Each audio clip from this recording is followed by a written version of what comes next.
welcome back to our conversation about intimacy. We are talking to the author of a book called Good Sex by Dr. Hargans, Candace Hargans. Her book outlines, it's really scientific but kind of fun, candid approach to understanding different forms of intimacy. And joining the conversation now, Margot and Antonio Taylor. They are the founders of The Love Rekindled. And you two, welcome back. Thanks for having us. It's always good to have you here.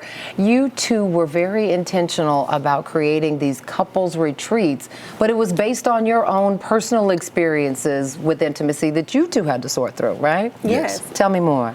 Well, absolutely. Antonio and I, we're two of a kind, if that makes sense, which most couples are that way. So I'm very introverted, Antonio very sociable, and he really enjoys physical touch a whole lot. And so for me being introverted, I wasn't as You don't need all that feeling, all the emotional things. I just wasn't really tied to it. So us integrating that and bringing our marriage together and figuring out what we needed to do intimately, it was a challenge. So we had to work through that thing, and we had to talk about some stuff. Yeah. So, and that's, I love the point that you had to talk about it. But I'm curious. So you two dated, you met as police officers in training, right? Yes, we were. So that already is going to set up some boundaries, right? Absolutely. Okay, so we're at work, we're trying to figure this out. Right. But how did you transition into really candid conversations, and who was that hardest for? To have it and to hear it? Yeah. Well, I think both of us was open to tough conversations. And us with our intimacy, like Margot not being as touchy-feely as I was, it was a problem for me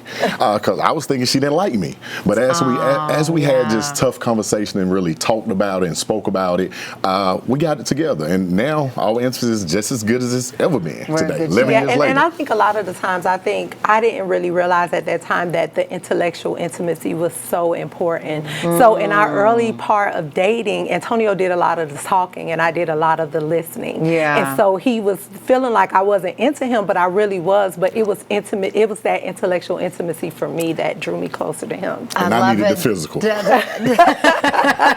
But was the feedback kind of hard for you to take at first? Were you like, this is who I am. This is who you dated. This is who you married. You know what, Portia? I knew that that's who I was. But I wanted to be different for him in our relationship. I wanted to show up different. But it did require me to look inward to say, hey, you know, he's needing physical, you're loving intellectual. What do you guys meet in the middle? Yeah. She took it well. I don't think she got defensive. She took it extremely well. That's good. Dr. Hargans, I see you nodding here. How important are these conversations? Well, how hard but important are these conversations? I love the way you two framed it. You understood what your intimacy was, and then you were willing to talk about, my needs are actually being met, but I'm not meeting his. What do I need to say? What do I need to hear? Yeah. And they're really important, but some of the things that get in the way of people having conversations about intimacy are fear that the relationship can't stand it, that you shouldn't have to talk about certain things for them to be true, or that your partner's ego might get in the way. When you said she wasn't defensive, it meant that she had let that boundary down so that you could have those conversations. So that's really beautiful.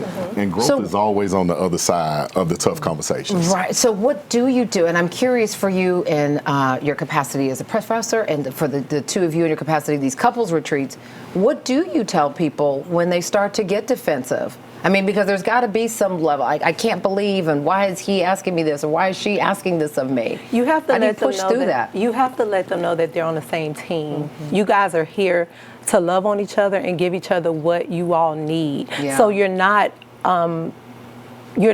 here to fight each other. You're not here to be ops with each other. Yeah. You're here to love and give this person what you can give them in this season. And it's supposed to be the safe space. Yes. Home is supposed to be, in a rough world, you're supposed to be able to come home and fall safely into the arms of the one you love. And we tell a lot of our couples that we coach to lean into the conflict intimacy. There's a such thing as conflict intimacy. And what does that look like? What you do, you learn how to fight the right way. That's what conflict intimacy means, which means we're going to stay together. We're going to love each other. Although we have in a situation, we're going to love each other through it. And a lot of that, I guess, comes down to that concept of learning how to critique without crushing. Respectfully disagree. And I think a lot of times we avoid that in relationships. We don't want to disagree. We don't want to say, hey, babe, I don't agree, or I think different. Right. But you have to do it. It's healthy. Right. And we're still going to stay together. Right. You wanted to say. Yeah, I just always ask couples when I'm working with them, what did you hear? versus what did they say verbatim. And I give them the opportunity to say, okay, I heard you say these exact words, but what I heard was this. And usually their interpretation of what you said comes through the lens of their past hurts, their experiences that they've had in other relationships, and maybe even experiences that they've had with you in the past. Yes. And so if they can at least articulate what you said verbatim, it gives them a moment of pause to say, maybe they weren't trying to activate me in the way that they did. And so we are on the same team and we have that common ground we can rebuild on. So how many times then does it become for you as a therapist and for you in your space with these couple retreats where it may be time to recognize individual therapy is going to be very helpful here? Yes. I always suggest that individual therapy should be an option for them to consider because most of the time, if you haven't dealt with some of the things that are unique to you, you bring that into the relationship and it gets amplified. Absolutely. But if you have had an opportunity to work through some things, at least you have the language and some skills to bring that into the relationship. And then that's where you go totally to a couples agree. retreat and work on it. And then we've got Absolutely. this whole concept of, we've got love languages, we've got attachment styles, we've got all these different theories that help us sort of identify who we are and how we love. How important is it to recognize that even those change over the years, or even maybe a crisis, something happens that can change what that looks like?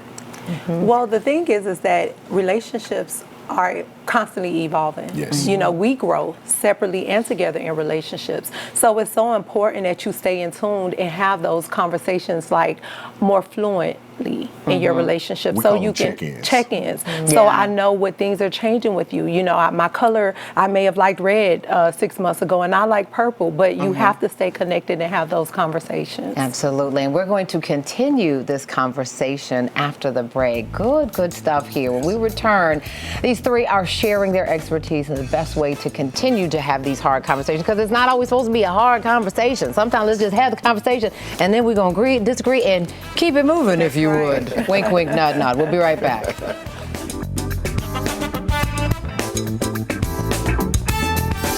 Thank you so much for watching. I really appreciate it. And I really want to thank you for season 3 of Portia. It's because of loyal viewers like you that we keep getting to share this daily dose of positivity all across the country. So just a reminder, I still need you to like, comment, and subscribe. And go ahead and tell your friends. You can catch us now in Orlando, in San Francisco, in Atlanta, and all across the country on Fox Soul. Tell your friends. We'll see you soon on Portia.